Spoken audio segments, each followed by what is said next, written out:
یہ کہانی ہے اس انسان کی جس کے ساتھ ہمیشہ یونیک حادثات ہوتے تھے، جیسا کہ ایک دفعہ اس کی بائک کی بریک کسی نے چوری کر لی۔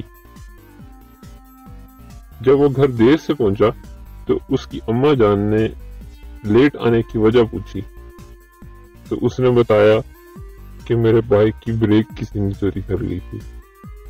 کچھ دن گزر گئے، اس بچے نے اچانک ایک دن اپنی اماں جان کو شادی کا کہا تو اس کی اماں جان نے جواب دیا کہ تیرے سے بریک تو سنبھالی نہیں جاتی، تو بیوی کیسے سنبھالے گا؟